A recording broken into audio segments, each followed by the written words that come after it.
À Vienne et on sera réunis. Grand-mère sera plus toute seule. Il fait très chaud ici. J'ai pas fait de très bon voyage. On nous est venu m'attendre à Belay. Es-tu en bonne santé? Je t'embrasse. Georgie, résident de la maison des yeux. Ici, vous serez tranquille. Ce sont des mots que le sous-préfet de Belay, Pierre-Marcel Wilzer, dit à Sabine Latin, la fondatrice de la maison, en avril 1943, alors qu'elle choisit Isu. Elle s'installe ici en mai, avec Miron, son mari, accompagnée d'une quinzaine d'enfants juifs qu'elle a ramenés de Montpellier pour les éloigner des rafles récurrentes. La maison des yeux est une bâtisse située dans l'Ain, alors sous l'occupation italienne, à l'abri des persécutions antisémites. L'installation de la maison se fait de façon légale, avec l'aide de la sous-préfecture de Belay, et, rapidement, la maison des yeux devient un véritable lieu de vie. Le lieu devient une espèce de havre de paix, loin des conflits, où les enfants se sentaient en sécurité. À la rentrée scolaire de 1943, Gabrielle Perrier devient institutrice à Lisieux, et les élèves suivent un rythme normal d'écoliers, qui ne laissait pas présager de la suite tragique des événements. Après la capitulation de l'Italie, le 8 septembre 1943, la zone italienne est occupée par l'armée allemande, et les persécutions antisémites s'intensifient. Dès les premiers mois de 1944, Sabine et Miron comprennent qu'il faut disperser le plus vite possible les occupants de la colonie. Malheureusement, le 6 avril de la même année, la rafle a lieu, et la Gestapo de Lyon arrête, sous les ordres du SS Klaus Barbie, les 44 enfants juifs ainsi que les 7 adultes présents. Après cette catastrophe, Lisieux deviendra un lieu de mémoire. Tout d'abord grâce à Sabine Latin, qui, quelques semaines après la rafle, sauvegardera des lettres et des dessins des enfants. Le 7 avril 1946, une cérémonie est organisée en hommage aux victimes de la rafle et une plaque comportant le nom des enfants et adultes est arrêtée et posée.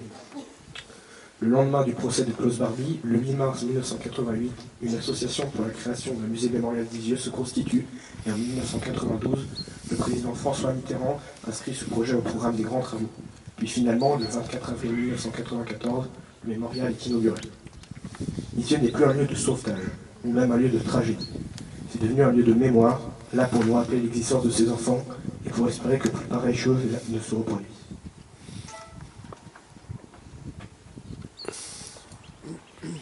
Nous saurons nous rappeler que l'histoire est constituée d'une longue chaîne de responsabilités individuelles et collectives et que c'est à chacun de nous de la faire avancer. Cette phrase de Simone Weil, disparue en 2017, nous éclaire sur ce qui caractérise notre humanité, à savoir notre capacité à créer du lien avec autrui et à le transmettre, pour le bien des générations futures. Et c'est parce que le nazisme a cherché à détruire ce lien, par la discrimination et une politique organisée d'extermination, qu'il est inhumain et qui s'est exclu de l'histoire de notre espèce, au sens où l'entendait Simone Weil. Gabrielle Perrier-Tardy, dont nous voulons aujourd'hui évoquer la mémoire, fait partie de celles et ceux dont le comportement a écrit l'histoire pour notre bien et celui de nos successeurs. Cette histoire dont l'étude nous fait du bien et nous donne envie de faire mieux. D'octobre 1943 à avril 1944, Gabrielle Perrier-Tardy a été choisie pour être l'institutrice des enfants juifs de la colonie. Elle a enseigné la lecture, l'écriture, l'algèbre à ces enfants qu'un régime scélérat avait pourtant décidé de priver de ce lien à la communauté, qu'est le savoir, et nier ainsi leur appartenance au genre humain. Rappelons ici l'importance que la République et le judaïsme accordent à la connaissance et aux activités d'enseignement. En remplissant sa mission d'enseignante, Gabrielle Perrier-Tardy s'est faite la gardienne de ce lien et a permis à ses enfants de conserver leur identité d'être humain. Elle a ainsi œuvré pour leur sauver la vie. Kol hamatzit mefet matzin holam. Celui qui sauve une âme, sauve le monde. Souvent traduit par quiconque sauve une vie, sauve l'univers tout entier. C'est des textes fondamentaux du judaïsme. Par son engagement, Gabrielle Perrier-Tardy a sauvé l'univers tout entier. 44 enfants ont été déportés le 6 avril 1944. En apparence, un jour comme les autres. Les jeunes enfants sont certainement excités. Les vacances de Pâques viennent de débuter. Au loin, des officiers de la Gestapo et des soldats de la Wehrmacht s'approchent de la maison. En l'espace de quelques instants, ils se présentent devant les petits. Tout s'enchaîne très vite. Les officiers mettent dans les camions les 44 enfants innocents et les 7 adultes. Malgré l'ambiance sombre et un futur incertain, les enfants chantent un chant patriotique, n'auraient pas l'Alsace et la Lorraine. Ils résistent à leur manière, contre les lâches, les oppresseurs, les meurtriers. Le soir même, Klaus Barbie informe la police de sûreté et des services de sécurité en France de la RAF. Cet acte s'inscrit dans le processus génocidaire à l'heure. Les enfants sont déportés. La Gestapo savait donc que la maison d'Isieux accueillait légalement les enfants juifs. Quelqu'un aurait-il dénoncé la maison? Nous ne savons pas. 75 ans après, le mystère reste entier. Qu'est-il arrivé aux enfants? Après avoir passé une nuit à la prison de Montluy, du 6 au 7 avril, le groupe d'enfants est envoyé à Drancy, où ils sont enregistrés, réduits à des numéros, 19 185 à 19 235. Ils seront déportés par 6 convois, dont le tristement célèbre Convoi 71, qui mène également Simone Veil et Marceline Loridan-Ivan, vers Auschwitz. À l'heure où je vous parle, toutes ces personnes sont décédées. Alors pourquoi vous en parlez? Car rien n'est garanti. Notre liberté n'est pas garantie. Nous devons nous battre continuellement, car le nationalisme peut et est en train de frapper à nouveau. Et nous devons nous protéger et aider à améliorer continuellement ce monde, pour que les millions de combattants qui ont péri servent à quelque chose. Je suis originaire d'Espagne, ma famille était républicaine et s'est battue pour des valeurs. Et si je suis ici, en ce 6 avril 2019, c'est parce que je crois profondément à la liberté et l'égalité. Je pense que nul ne devrait être jugé pour sa religion, ni pour ce qu'il pense ou ce qu'il est.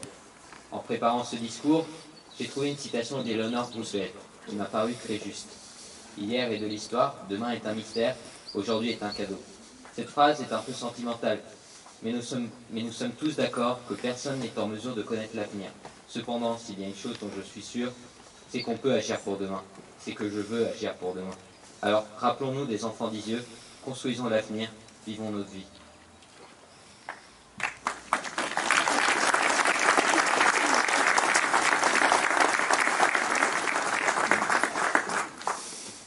Primo Levi est né le 31 juillet 1919 à Turin. Survivant à Auschwitz, il écrit un livre intitulé Ce c'est un homme.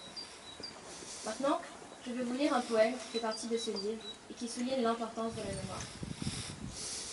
Voi che vivete sicuri nelle vostre tiepide case, voi che trovate tornando a casa il cibo caldo e i visi amici. Considerate se questo è un uomo che lavora nel fango, che non conosce pace, che lotta per mezzo pane, che muore per un sì e per un no. Considerate se questa è una donna, senza capelli e senza nome, senza più forza di ricordare, vuoti gli occhi e freddo il grembo come una rana d'inverno. Meditate che questo è stato, vi comando queste parole, scolpitele nel vostro cuore, stando in casa, andando per via, coricandovi, alzandoli, ripetetele ai vostri figli. O vi si sfaccia la casa, la malattia vi impedisca, i vostri nati toccano il viso da voi. Vous qui vivez en toute quiétude, bien au chaud dans vos maisons, vous qui trouvez le soir en rentrant la table mise et des visages amis. Considérez si c'est un homme, que celui qui peine dans la boue, qui ne connaît pas de repos, qui se bat pour un quignon de pain, qui meurt pour un oui ou pour un non. Considérez si c'est une femme, que celle qui a perdu son nom et ses cheveux, et jusqu'à la force de se souvenir, les yeux vides et le sang froid, comme une grenouille en hiver. N'oubliez pas que cela fut. Non, ne l'oubliez pas. Gravez ces mots dans votre cœur. Pensez-y chez vous, dans la rue, en vous couchant, en vous levant. Répétez-les à vos enfants. Ou que votre maison s'écroule, que la maladie vous accable, que vos enfants se détournent de vous. J'aimerais également mentionner une phrase prononcée par Stanislas Latin, la fondatrice de la Maison d'Isieux, qui résume, je pense, la raison pour laquelle nous sommes réunis aujourd'hui. Ce crime, le crime d'Isieux, ne pourra jamais être pardonné ni oublié. Le 6 avril 1944 meurt un espoir. Cet espoir, c'est celui de Sabine et de Miros Latin, comme celui de Pierre-Marcel Wissler. 3 personnes si différentes, mais unies par ce même combat contre la barbarie nazie. Cet espoir, c'est le rêve d'une communauté d'enfants qui n'aurait pas à craindre que leur appartenance soit une condamnation à mort. Le rêve d'une communauté libre, où les enfants ne sont pas poursuivis par un danger incessant sous le prétexte qu'ils sont libres. Le 6 avril 1944 meurt un deuxième espoir. Cet espoir est concentré dans le corps et la chair des 44 enfants arrêtés en ce jour final. Dans tous ces cœurs innocents, s'est ravivée une flamme d'espérance dès le moment où ils se sentirent en sûreté dans l'enceinte protectrice que représente la maison d'Isieux. En ces jours passés dans ce lieu, les enfants vivaient dans un contexte serein. Comme tout enfant, leurs yeux reflétaient la douceur et l'innocence. Nous retrouvons aujourd'hui des preuves de leur épanouissement, comme ces dessins ou les couleurs vives de nuit. Ceci est un dessin de Max Teitelbaum. Max Teitelbaum est déporté le 13 avril 1944, à l'âge de 12 ans, par le combat numéro 71 du camp de Drancy, vers Auschwitz. On pourrait dire que c'est un simple dessin d'enfant, mais sa valeur est bien plus grande. Il symbolise l'importance de la mémoire. Oui, c'est bien cela, l'importance de la mémoire. Pour honorer la mémoire de ces enfants, morts à cause de la cruauté et l'ignorance de la race humaine, nous devons nous rappeler d'eux, de leur joie, de leur sourire. Nous devons nous remémorer leurs souffrances, tout ce qu'ils ont enduré. Nous devons nous remémorer leurs pleurs, leurs larmes.